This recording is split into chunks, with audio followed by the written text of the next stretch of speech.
à Auschwitz-Birkenau, vaste étendue marécageuse entre la Vistule et la rivière Zola en Pologne. De 1940 à la fin de la Seconde Guerre mondiale, des milliers de SS étaient les gardiens d'un projet secret orchestré par Hitler et les dirigeants nazis. Nul en dehors du camp ne devait savoir ce qui s'y tramait. Un génocide planifié minutieusement et mis en œuvre avec les technologies les plus évoluées. Des trains arrivaient à Auschwitz-Birkenau jour et nuit en provenance de différents pays européens. Ils transportaient des femmes, des hommes et des enfants qualifiés commodément d'ennemis du peuple allemand par les dirigeants nazis.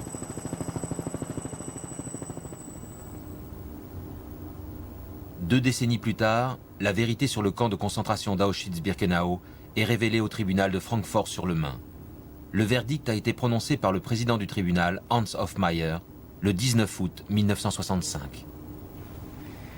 Das Gericht muss in 20 Monaten. Il a fallu 20 mois d'un long procès à cette cour. 20 mois d'audience qui ont permis de récapituler les souffrances, de réveiller le souvenir de l'Holocauste, les tortures infligées aux détenus. Le nom d'Auschwitz évoquera à jamais les atrocités commises au sein de ce camp. Es wird wohl mancher unter uns sein,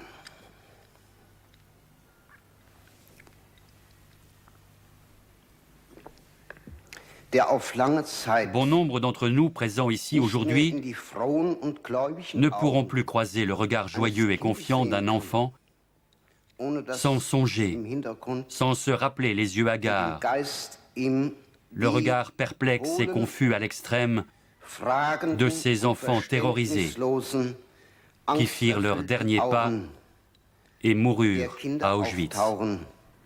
Die dort in Auschwitz ihren letzten Weg gegangen sind.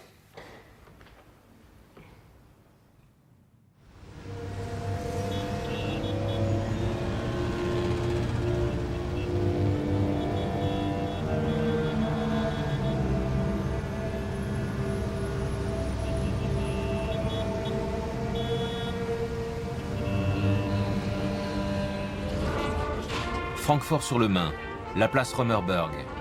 Une fanfare joue des chants de Noël. 18 ans après la fin de la guerre, les Allemands ont retrouvé une certaine prospérité. En ce 20 décembre 1963, débute un procès qui confrontera les Allemands à leur passé. Dans le Römer, l'hôtel de ville de Francfort, des journalistes du monde entier attendent impatiemment les premiers mots de Hans Hofmeier, président du tribunal.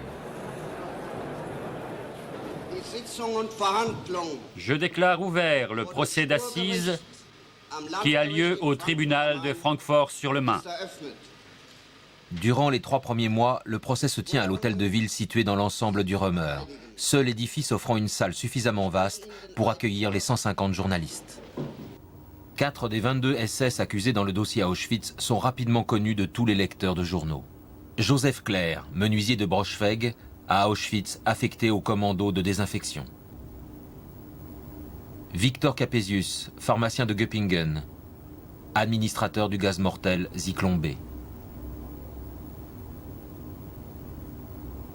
Wilhelm Boger, comptable de Stuttgart, à Auschwitz, responsable de la Gestapo pour les actes criminels, évasion, vol et pour les arrestations. Robert Mulka, employé d'export de Hambourg, officier d'ordonnance du commandant Rudolf Höss, Mulka est l'accusé principal. Auschwitz est dirigé par les SS. Ces derniers juraient fidélité et loyauté à Adolf Hitler jusqu'à la mort. L'historien Hans Buchheim est le premier expert à s'être exprimé sur les SS au tribunal. Ces hommes devaient être efficaces avant tout. C'était plus important que leur adhésion à l'idéologie. La fraternité SS compensait l'extrême brutalité exercée contre les étrangers. Himmler exigeait d'être fidèle et loyal envers les collègues, mais pas envers des sous-hommes. La camaraderie exacerbée entre les SS contrebalançait l'immense violence de leurs actes. L'enquête sur les tortionnaires d'Auschwitz est lancée à la fin des années 50. Dès le premier jour, la société IG Farben est dans le collimateur des enquêteurs.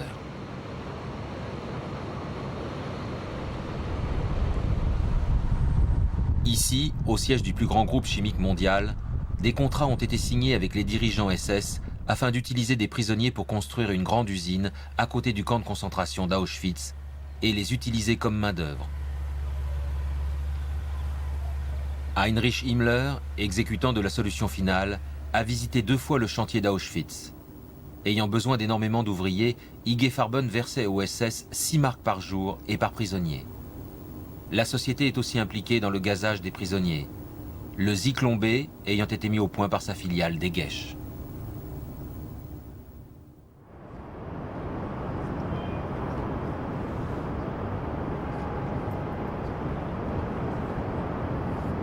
Après 5 ans d'enquête, au cours de l'été 1963, le parquet de Francfort présente l'acte d'accusation de 700 pages.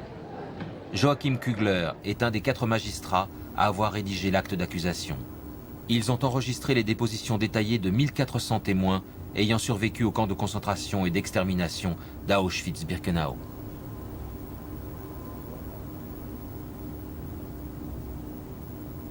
Les dossiers individuels de l'enquête sont réunis dans le bureau de Fritz Bauer, procureur général de la Hesse. Sans le courage et la persévérance de cet homme, face à la vive opposition d'une frange de la magistrature allemande, le procès contre les tortionnaires d'Auschwitz n'aurait sans doute jamais eu lieu. Lui-même avait été arrêté sous le régime nazi. Voici Fritz Bauer à une conférence de presse en 1963. Wenn unser Prozess, der Auschwitz-Prozess, als ein Teil dieser Prozesse, einen Sinn haben soll, dann soll der Prozess eine Warnung und eine Lehre für uns sein. Der Prozess soll der Welt zeigen, dass ein neues Deutschland, eine deutsche Demokratie gewillt ist, die Würde eines jeden Menschen zu wahren. Ces documents originaux d'Auschwitz contiennent les noms des prisonniers fusillés et les noms de leurs meurtriers. Ils ont permis à Fritz Bauer de convaincre la Cour fédérale de justice d'organiser le procès. En 1959, Francfort-sur-le-Main fut choisi pour accueillir tous les procès ayant lieu en Allemagne de l'Ouest sur les exactions commises à Auschwitz. Fin janvier 1945, quand l'armée rouge libère Auschwitz-Birkenau et les 7000 prisonniers encore vivants, les soldats soviétiques trouvent de nombreuses preuves de l'extermination de masse. Ces preuves sont présentées à la population allemande 18 ans plus tard, lors du procès d'Auschwitz.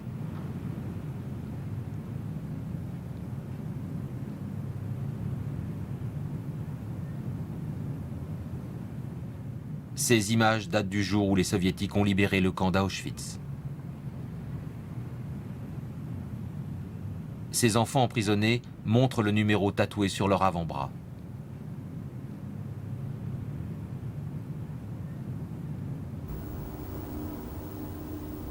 Les SS enregistraient scrupuleusement le moindre meurtre dans des dossiers. Depuis l'ouverture du camp, le moindre acte administratif est répertorié avec une précision toute germanique.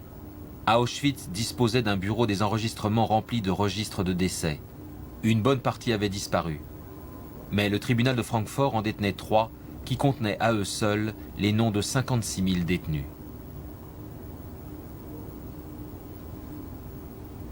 La cause de la mort n'était bien sûr jamais meurtre, mais gastrite ou encore insuffisance cardiaque.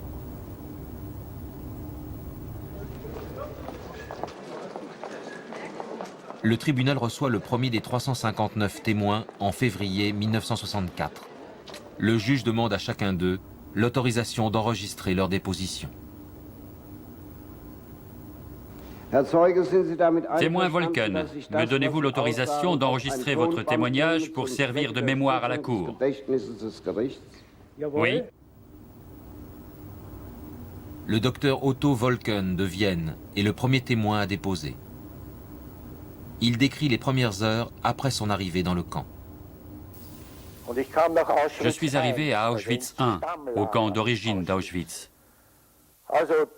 La marche de la gare jusqu'au camp était assez longue. Et nous sommes arrivés au camp. Au-dessus de l'entrée, une devise pompeuse, « Le travail rend libre ». On entre dans le camp. Dans un bloc à gauche, on entend une valse. La fanfare du camp répétait Nous n'avions pas le moindre soupçon d'entrer en enfer. Tout avait l'air si paisible, si tranquille. Ensuite, on nous a conduits à un bloc. On nous a donné l'ordre de nous déshabiller complètement. Ensuite, on nous a conduits dans une salle de douche. C'était une grande pièce. Le sol était en béton. Il y avait des flaques d'eau par terre, des gouttes tombées des douches. Nous étions donc là. Il devait être midi quand on nous a fait entrer. Les heures passèrent. Nous avons attendu des heures et des heures. Puis le soir est tombé. En pleine nuit, on nous a fait sortir de la salle. On nous a alignés dans la cour d'honneur et nous avons dû rester debout toute la nuit. C'était une fraîche nuit de mai. Il y avait du vent. Nous étions transis de froid par le crachin et nous sommes restés plantés là jusqu'au petit matin.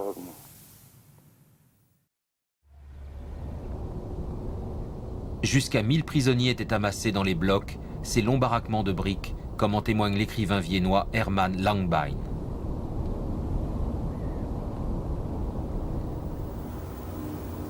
Prisonnier politique, il a été nommé assistant du chef médecin d'Auschwitz. En tant que tel, il a été envoyé une fois à Birkenau, surnommé le camp des Tziganes.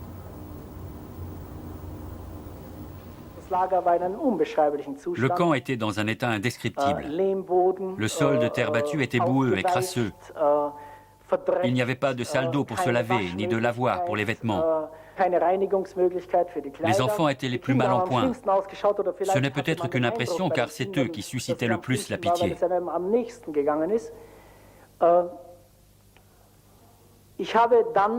J'ai visité aussi une des infirmeries du camp. Dans ce bloc, on trouvait aussi des femmes qui venaient d'accoucher. J'ai vu beaucoup de choses à Auschwitz. La mort était quelque chose de quotidien. Auschwitz rendait incroyablement insensible, à tel point qu'on avait vraiment peur de ne jamais pouvoir retrouver une vie normale. Mais ce que j'ai vu à Birkenau, c'est le pire de tout ce que j'ai vu. J'ai vu des femmes. Les plus chanceuses, ce sont ces quelques femmes qui sont devenues folles. J'ai vu des bébés, des nouveau-nés. La seule attention qu'on leur portait, c'était de leur tatouer un numéro de prisonnier. Il était tatoué sur la cuisse, car l'avant-bras des nourrissons était trop petit. Ensuite, j'ai vu la morgue. Elle se trouvait au bout du bloc. Là, il y avait un amas de cadavres d'enfants. Et au milieu de tout ça, des rats.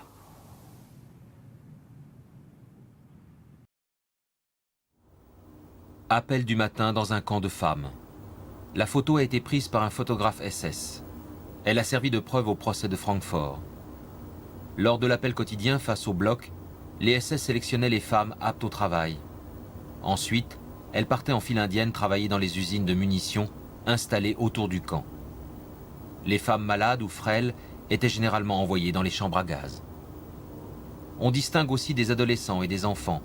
Nombre d'entre eux étaient massacrés quelque temps après leur arrivée, à défaut de pouvoir les faire trimer comme des esclaves dans les usines. Parmi les nombreux documents que les SS n'ont pas eu le temps de détruire, les enquêteurs ont trouvé des photos des différentes étapes de la construction du four crématoire de Birkenau.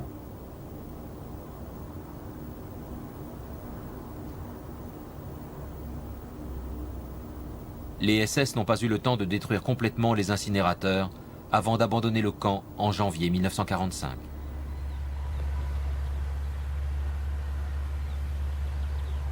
Les enquêteurs de Francfort ont visité Auschwitz de façon officieuse ou incognito. Des magistrats ouest-allemands ne pouvaient pas voyager officiellement en Pologne durant la guerre froide.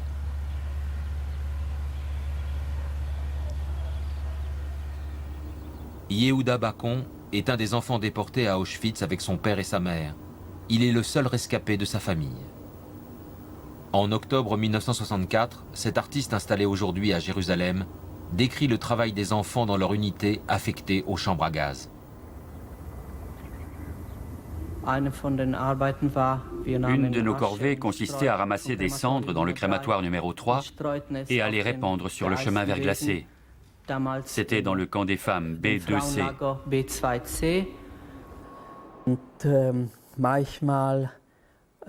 Parfois, quand nous avions terminé notre travail et que le capot était de bonne humeur, il nous autorisait à nous asseoir dans les chambres à gaz pour nous réchauffer.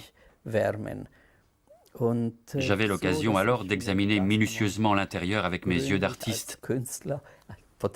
Et j'essayais de graver tout ce que je voyais dans ma mémoire.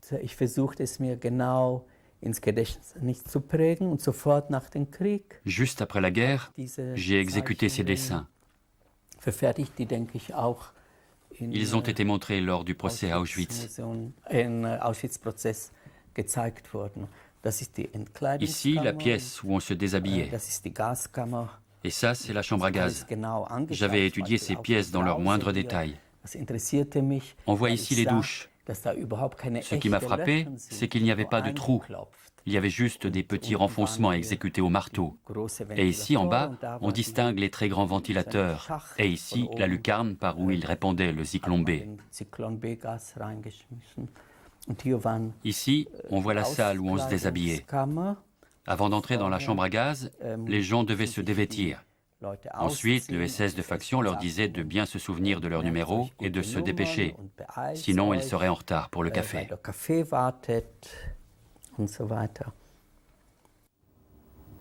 Le procès de Francfort a un retentissement dans le monde entier.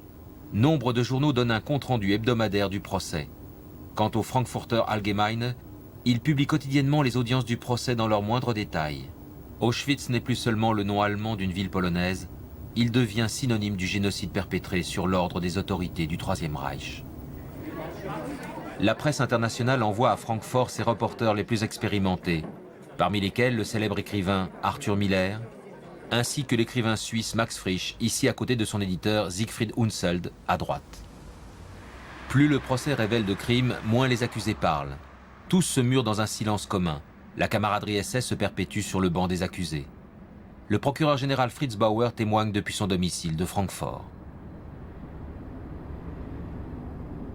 Ich muss Ihnen sagen, seit dem Dezember 1963 waren die Staatsanwälte das einer der Angeklagten, also einer der unmittelbar Betroffenen.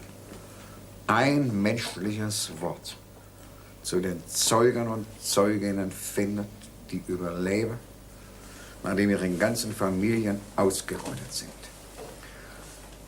Ich glaube, Deutschland würde aufatmen und die gesamte Welt und die Hinterbliebenen derer, die in Auschwitz gefallen sind, und die Luft würde gereinigt werden, wenn endlich einmal ein menschliches Wort fiele.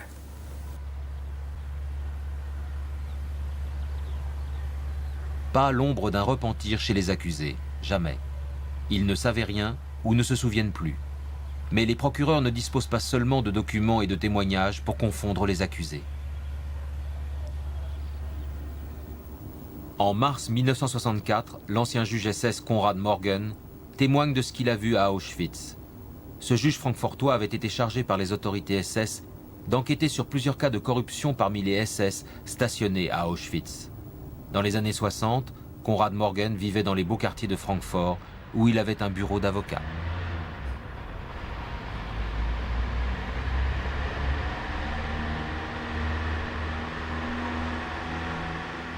Comme le dira le procureur général Joachim Kugler au procès, Konrad Morgen a eu le courage de briser la camaraderie SS et de révéler la vérité. Bien que juge chez les SS, il était à même de faire la différence entre le mal et le bien. Je vais commencer par le début de la fin, c'est-à-dire à partir de la rampe d'arrivée à Birkenau.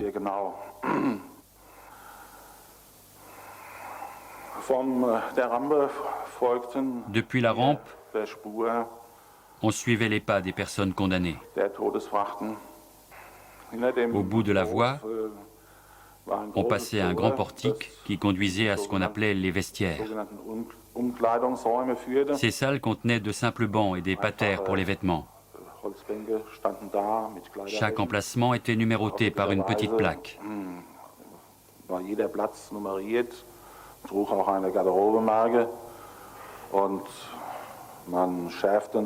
Le personnel de service demandait aux victimes de bien noter où ils avaient déposé leurs affaires et le numéro de leur emplacement.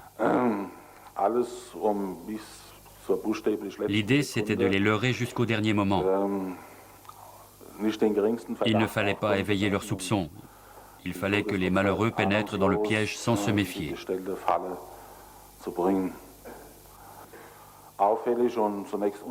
Le seul élément étrange qui aurait pu les troubler, c'est qu'au milieu de la chambre à gaz,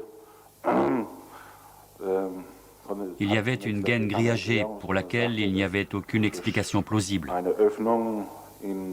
On m'a alors expliqué que la lucarne dans le plafond servait à déverser le Zyklon B, un gaz sous forme de cristaux, dans la chambre de la mort. Quant au crématoire, ils étaient constitués d'une immense salle. D'un côté, il y avait un grand nombre de fours. Le sol était nivelé. Le lieu dégageait une atmosphère technique et scientifique des plus neutres. L'endroit était d'une grande propreté. Les détenus étaient revêtus de bleu de travail et nettoyaient les instruments. Leurs mouvements semblaient artificiels. À part ça, les salles étaient entièrement vides.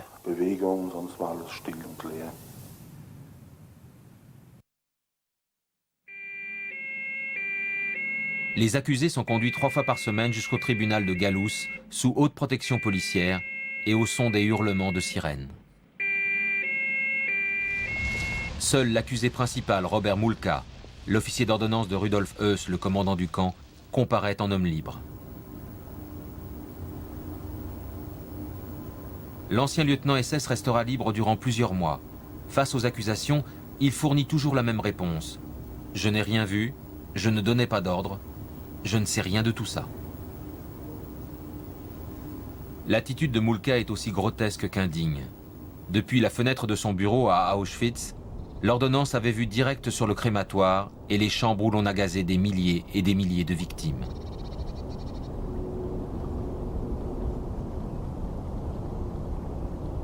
Mais les procureurs finissent par mettre la main sur des ordres de transport signés par Mulka pour l'acquisition du Zyklon B, le gaz mortel.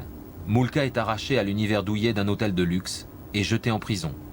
Sur les ordres de transport, Mulka précise que le Zyklon B doit servir aux Sonderbehandlung, le traitement spécial, qui dans le jargon des SS signifie le gazage mortel. Depuis avril 1964, le procès ne se déroule plus au Römer, édifice historique de Francfort, mais dans un nouveau tribunal, à Galous. 3 fois par semaine, les accusés sont confrontés aux témoignages des rescapés. Ce jour-là, l'ex-détenue et médecin autrichienne Ella Lingens dépose à la barre. Elle parle des rigueurs de l'hiver. L'enregistrement de son témoignage a été perdu, mais un journaliste l'avait noté en sténo. Voici le témoignage d'Ella Lingens. L'hiver 1943-1944 a été un véritable désastre. En automne, nous étions 30 000 dans le camp de femmes. Au printemps, seuls 20 000 étaient encore en vie. Les causes de mort sont la malnutrition et la maladie. J'ai vu des maladies qu'on ne voit nulle part, comme le pemphigus, une maladie rarissime. La peau se craquelle et se désintègre. La mort survient en quelques jours. Les fièvres boutonneuses étaient très fréquentes. Le fléau des camps, c'était la diarrhée intraitable. Le typhus abdominal, le paratyphus, l'érysipèle et la tuberculose étaient endémiques. Jusqu'à 700 femmes gardaient le lit en même temps. Et les bébés naissaient dans ces blocs infectés de maladies. On ne pouvait pas laver les nouveau-nés. On les frottait avec du crêpe. Un jour, la femme du commandant Höss, émue par cet enfer, nous a fait remettre un pull mauve.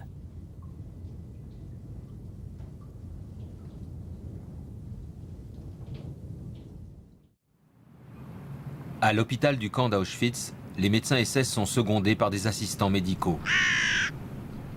On transférait ici les prisonniers atteints du typhus et de la malaria.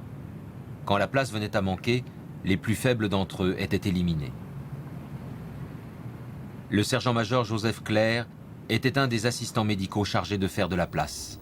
Ce menuisier a rejoint les SS en 1932. Il a éliminé des milliers de prisonniers. Ces meurtres ont été confirmés par Imre Gonski, un témoin tchèque infirmier à l'hôpital de la prison. Il a décrit les méthodes qu'utilisait Clair pour assassiner les malades.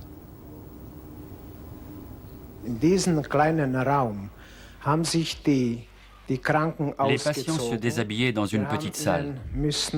Ils devaient écrire leur numéro de prisonnier sur leur torse avec de l'encre. Ensuite, je les conduisais un par un dans un couloir vers la gauche, jusque dans le laboratoire. Il y avait une table entre deux fenêtres. Le SS Clair était assis à côté. Une chaise vide se trouvait face à lui. Le prisonnier de service faisait asseoir le malade que je venais d'amener. Le SS Clair était vêtu d'une blouse blanche de médecin. Il s'approchait du patient que l'autre détenu devait maîtriser. Clair faisait alors au patient une injection directement dans le cœur. Le patient mourait instantanément. Cela prenait peu de temps. Peu après l'injection, le patient émettait un son comme un puissant soupir. Ensuite, on emportait le cadavre et on le traînait dans le couloir au bout duquel il y avait des toilettes. Là, on le posait par terre. Je devais escorter tous ceux qui avaient été choisis. Le SS Clair les tuait l'un après l'autre en leur administrant une injection létale.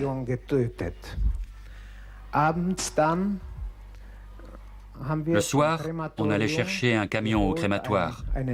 On chargeait les cadavres dans le camion pour les conduire au crématoire.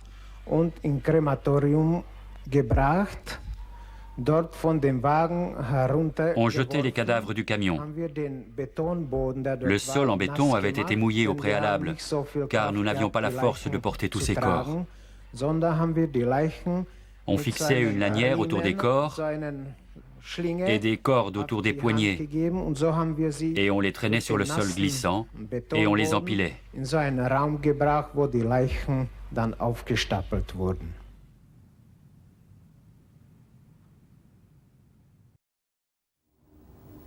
La presse publie un bilan provisoire au printemps 1964.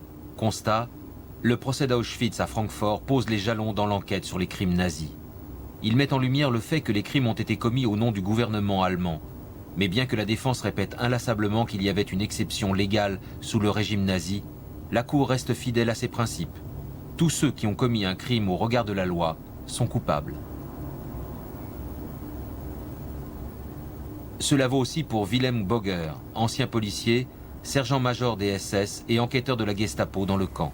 Son bureau était directement à côté du four crématoire du camp principal. Ces interrogatoires étaient des séances de torture qui étaient le plus souvent fatales pour les victimes.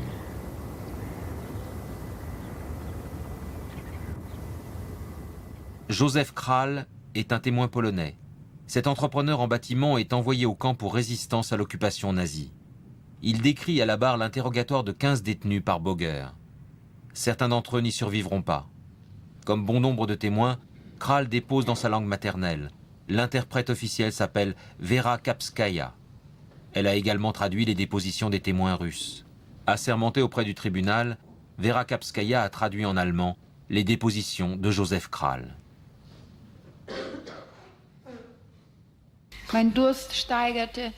J'avais extrêmement soif. J'avais de plus en plus soif, de minute en minute.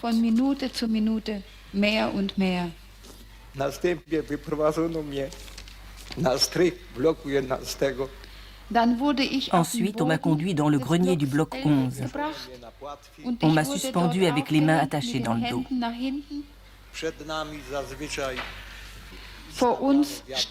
En général, ils plaçaient un seau d'eau devant nous. Après quelque temps, ils m'ont demandé si je voulais boire. Les SS éclataient de rire quand un détenu se pliait en deux sous la douleur.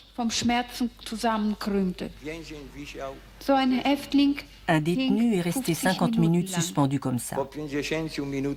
Après 50 minutes, ils l'ont détaché et l'ont interrogé. Ils lui ont demandé s'il était décidé à dire la vérité.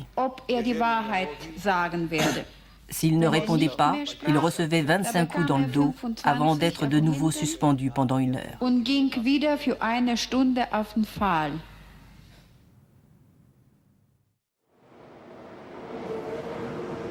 Tous les témoins qui vinrent déposer au tribunal à Francfort entre 1963 et 1965 étaient profondément traumatisés par leurs souvenirs.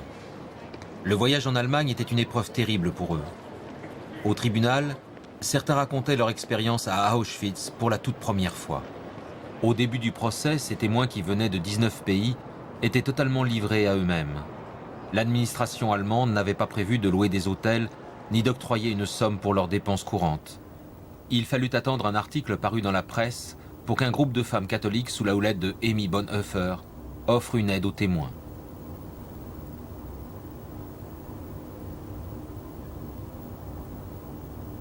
Le docteur Mauritius Berner est un des 20 Israéliens venus témoigner au procès.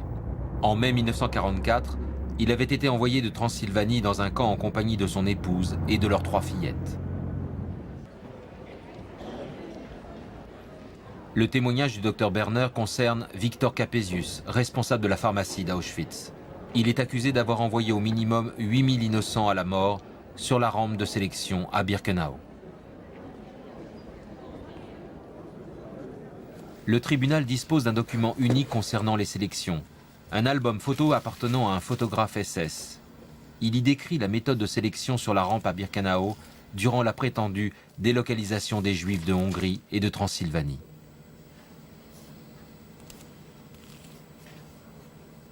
Entre mai et juillet 1944, 10 000 personnes étaient déportées chaque jour. La plupart ont été massacrées dans les chambres à gaz de Birkenau. 300 000 personnes ont ainsi été éliminées en l'espace de 6 semaines. Une photo du pharmacien Capesius avant la guerre. Le jeune homme se trouve au bord d'une piscine à Sibiu, en Transylvanie. Le docteur Berner a connu Capesius à cette époque. Ce dernier était venu plusieurs fois rendre visite au médecin dans son cabinet à Sibiu. Il travaillait alors comme représentant pharmaceutique pour le groupe IG Farben, en Transylvanie. Au cours de l'été 1944, Berner et Capesius se revoient sur la rampe d'Auschwitz-Birkenau. Berner est alors prisonnier. Capesius est l'officier chargé de la sélection. Le pharmacien du camp d'Auschwitz participe à l'époque à des expériences effectuées sur des êtres humains dans l'institut d'hygiène d'un camp secondaire situé près du village de Rachko. L'institut est dirigé par le tristement célèbre docteur Joseph Mengele.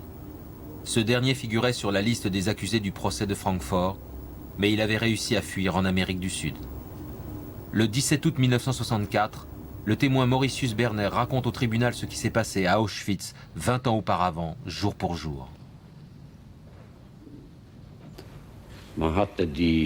Ils ont ouvert les portes des wagons à bestiaux. Nous avons aidé les femmes et les enfants à mettre leurs manteaux. Puis nous sommes descendus du train. À peine sur le quai, nous avons assisté à une scène horrible. Sur la seconde voie, il y avait un train vide. Et face au wagon, il y avait des milliers de valises, de bagages. Ils étaient empilés les uns sur les autres.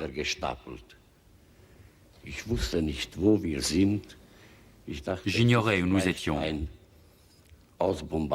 Je pensais que la station venait de subir un bombardement, quelque chose dans le genre.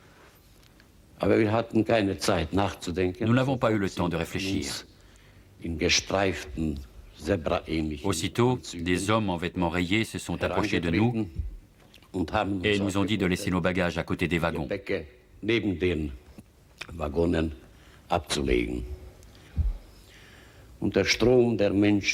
La masse humaine s'est mise en route.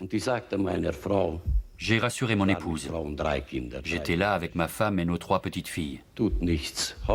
J'ai dit que tout irait bien tant que nous resterions ensemble, que nous verrions bien comment nous en sortir. À peine avais-je dit ça qu'un homme est arrivé en disant « Les hommes à droite, les femmes à gauche ». Il nous a séparés. Je n'avais même pas eu le temps de dire au revoir à mon épouse. Elle m'a crié « Viens nous embrasser ». J'ai franchi le cordon de garde. Je suis allé embrasser mon épouse et mes 3 fillettes. Puis les soldats m'ont poussé vers la rangée des hommes. Et nous avons repris la marche. Les 2 colonnes avançaient en parallèle entre les 2 voies, entre les 2 convois. Ensuite, perdu dans la foule d'hommes, j'ai perdu ma famille de vue. Soudain, quelqu'un a crié « Les médecins et les pharmaciens, rassemblez-vous ici ». J'ai donc rejoint le groupe de médecins et de pharmaciens.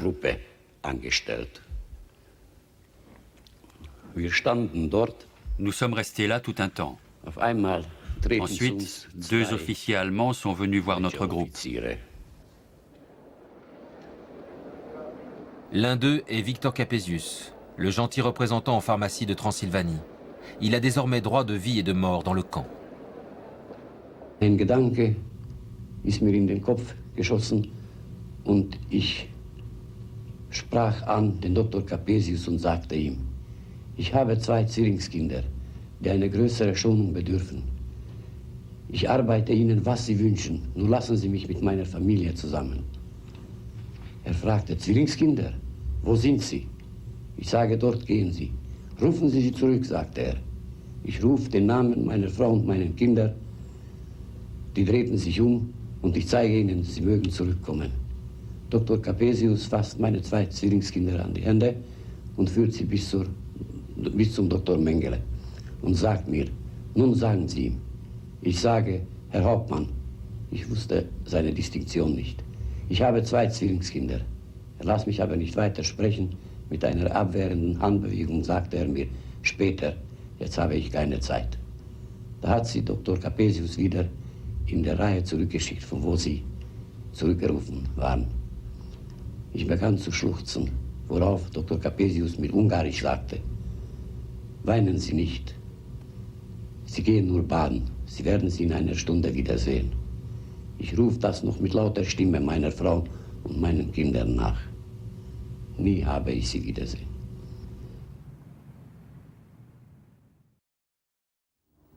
Les SS archivaient scrupuleusement les meurtres. Mort de cause naturelle signifiait mort de faim ou battu à mort, 7. SB signifie gazé, 1229. Grâce aux nombreux documents, le déroulement des opérations est devenu de plus en plus clair au fil du procès. Un exemple parmi d'autres, ces ordres de transport pour l'acquisition du gaz mortel Zyklon B.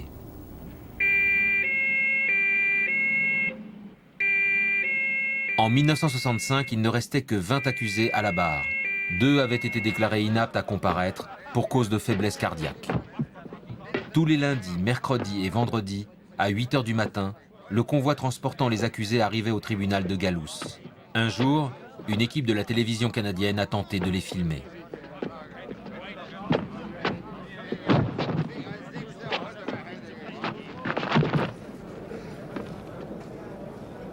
Même après des mois d'enquête et de procès et les innombrables éléments de preuve confirmant les crimes, certains accusés, en particulier Moulka, agissent comme s'ils étaient toujours au pouvoir. Il y a eu plusieurs échanges verbaux entre le procureur général et Moulka, l'accusé principal. Pas d'autres questions? J'en ai une dernière pour l'accusé Moulka devant le témoin. Saviez-vous que les camions conduisaient ces gens à la chambre à gaz? Je n'en étais pas informé. Pourquoi n'auriez-vous pas été informé? Vous apprenez tout ça aujourd'hui? Il n'y avait aucune raison de m'informer. Je n'étais pas responsable de la préventive, ni des détenus. Le gazage n'a rien à voir avec la détention préventive. Je n'étais pas mêlé au gazage. Je vous ai demandé si vous étiez au courant, pas si vous y participiez. Je n'étais pas informé, donc je ne savais rien. Vous maintenez qu'en tant qu'officier d'ordonnance, vous ignoriez que ces gens étaient conduits à la chambre à gaz. Je n'étais pas chargé de ça. Vous ne le saviez pas. Non. Lorsque l'armée rouge a libéré le camp d'Auschwitz, ils ont trouvé des montagnes de vêtements d'hommes, de femmes et d'enfants dans les entrepôts des SS. Il s'agissait d'une infime partie volée aux prisonniers assassinés. Les vêtements étaient envoyés en Allemagne ou sur le front. Au cours du procès, il est apparu qu'Auschwitz n'était pas seulement un site de massacre de masse, mais aussi une plaque tournante des biens pillés aux victimes des pays conquis. Rudolf Warba, installé alors au Canada, est venu témoigner en détail à la cour. Il a réussi à s'évader d'Auschwitz en 1944. Il était affecté au tri des biens volés à ceux qui étaient assassinés.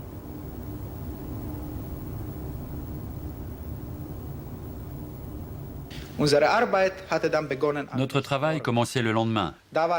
Un commando important se rendait aux entrepôts des bagages. Les valises et les sacs étaient ouverts et le contenu aussitôt trié sur place. Les documents, les photos personnelles, les albums de famille étaient brûlés sur un tas. Les chemises et les vestes étaient méticuleusement triées selon leur qualité.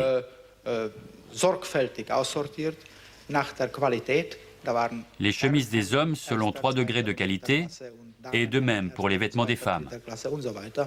Les fourrures et tous les biens des victimes étaient passés à la loupe. Les objets de valeur étaient enfermés dans de grands coffres. Ils étaient remplis de dollars, de livres sterling, de marques, de zloty, de montres en or, ce genre de choses.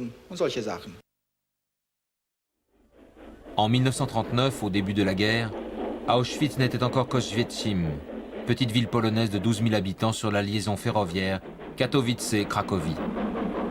C'était un carrefour crucial pour les planificateurs de la solution finale et les dirigeants de l'industrie de l'armement. Auschwitz-Auschwitzim a été intégré au Reich en 1940. La ville s'est peu à peu remplie d'Allemands, des administrateurs, des policiers, des cheminots et des civils, parmi lesquels la dentiste Elise Heinisch-Huttner. En février 1965, elle témoigne de ce qu'elle a vu à Auschwitz. Un jour, un domestique polonais est venu dans ma maison à Auschwitz pour me prévenir qu'un incendie s'était déclaré dans le camp. De la fenêtre de ma chambre, j'ai vu un immense brasier. Il ne s'agissait pas d'un simple incendie. Comme un policier vivait dans le même immeuble, je suis descendu le voir pour qu'il appelle le camp. Nous avions peur. En cas de révolte dans le camp, les Allemands de la ville n'auraient pas été épargnés. Le policier a appelé le camp et on lui a répondu que c'était un feu contrôlé, qu'il ne fallait pas s'inquiéter. Le lendemain, un SS du camp est venu dans mon cabinet. C'était un Allemand originaire des Sudètes. Il venait pour se faire soigner une dent. Je lui ai demandé devant mon assistant polonais ce qui avait brûlé la veille. Il me répondit que c'était des plants de pommes de terre. Je lui ai rétorqué que si on brûlait toutes les feuilles de pommes de terre de Silésie, cela ne ferait pas un feu aussi gigantesque. Il me fit signe de ne pas parler de ça devant un Polonais. Après la consultation, je l'ai pris à part pour lui offrir un verre et je lui ai reposé la question. Il m'a répondu qu'on avait brûlé des Juifs. J'ai dit que ce n'était pas possible, pas à l'extérieur. Il m'a dit qu'il y aurait 2 autres feux le même jour. Tous les Juifs de Hongrie et de Roumanie devaient être gazés. Il m'a dit que les enfants étaient jetés vivants dans le brasier. Le bois était arrosé de térébenthine. Ils avaient creusé d'immenses fossés tout autour du brasier. Ce soir-là, il y a effectivement eu 2 feux. C'était le jeudi saint.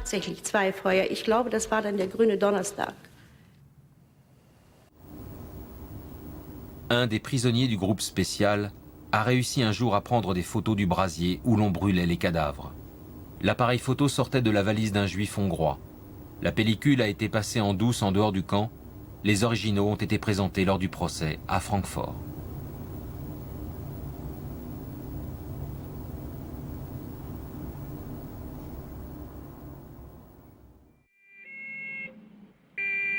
En mai 1965, après un procès de 17 mois, la présentation des preuves est terminée. Un journaliste écrit « Les accusés tentent de se faire passer pour d'honorables citoyens. Ces hommes se considèrent comme innocents, aussi vierges de culpabilité que les victimes. » Le 17 mai 1965, le procureur général Joachim Kugler prononce son réquisitoire contre le principal accusé, Robert Mulka.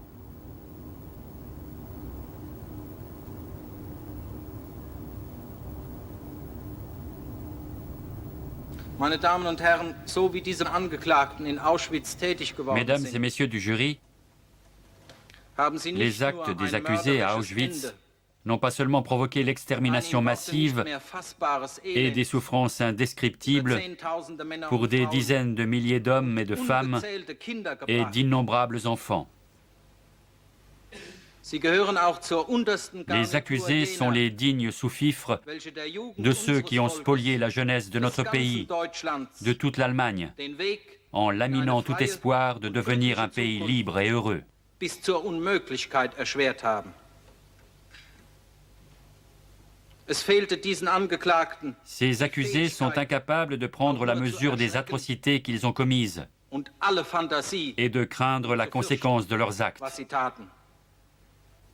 Ich beantrage den Angeklagten Mulka, Je demande à la Cour de condamner l'accusé Mulka à la prison à vie pour meurtre, ihm die bürgerlichen à la privation de ses droits Ehrenrechte civiques abzuerkennen und den et de le Haftbefehl maintenir en aufrechtzuerhalten. détention. La tension est à son comble avant les plaidoiries de la défense. Hans Laternser, un avocat de Francfort, est une vedette du barreau. La presse le surnomme la prima donna des tribunaux. Ses argumentations audacieuses font souvent la une des journaux. Laternser défend les officiers allemands, y compris le pharmacien du camp, Victor Capesius. Sicher kann nicht geleugnet werden. Il est certain qu'on ne peut nier que les personnes assignées à la sélection aient été confrontées dans une certaine mesure au meurtre de masse. Ils en ont été les témoins pendant les séances de sélection sur la rampe. Ils étaient en contact direct avec le crime. Cependant, tous ceux qui étaient enfermés dans ces convois étaient à plaindre, car tous allaient sans le savoir vers une mort certaine.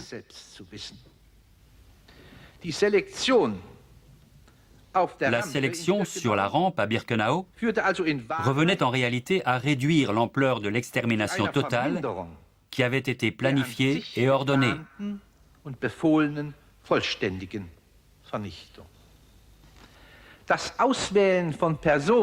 La sélection de personnes transférées au camp était donc un acte qui sabotait le plan initial de liquider tous les Juifs d'Europe.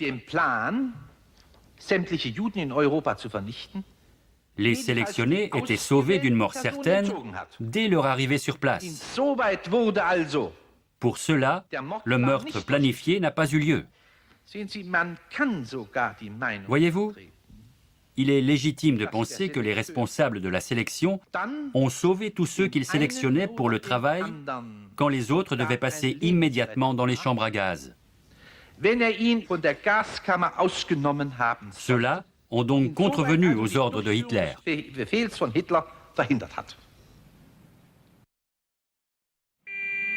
Le verdict tombe le 19 août 1965.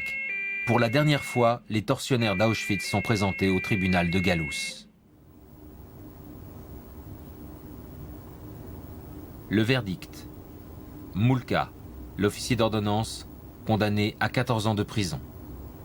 Claire, l'assistant médical, condamné à perpétuité. Boger, l'enquêteur de la Gestapo, condamné à perpétuité. Capesius, le pharmacien du camp, condamné à 9 ans de prison.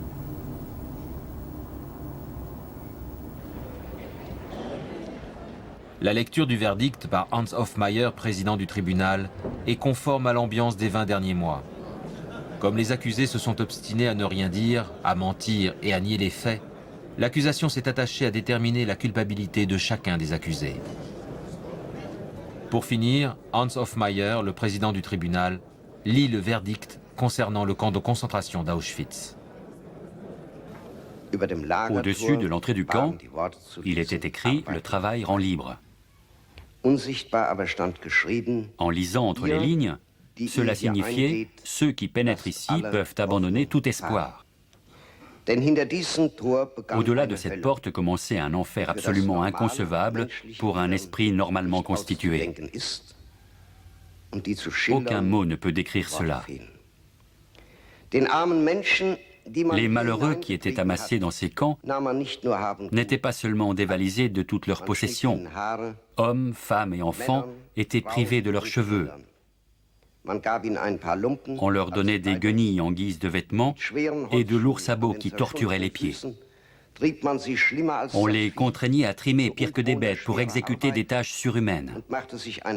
Les tortionnaires exultaient en faisant faire des exercices à ces êtres exténués et affamés. Les malheureux étaient harcelés jusqu'à ce qu'ils s'écroulent d'épuisement. Et cela suffisait pour qu'ils soient passés à tabac ou battus à mort. Brisés physiquement et mentalement, les prisonniers devaient se mettre nus. Ces humbles victimes lâchaient leur dernier souffle dans les chambres à gaz de Birkenau. Juifs et chrétiens, polonais et allemands, prisonniers de guerre russes et tziganes, des êtres de toute l'Europe, tous nés d'une mère comme nous tous, et tous dotés d'un visage humain. Voilà ce qui se passait dans le prétendu camp pénitentiaire d'Auschwitz.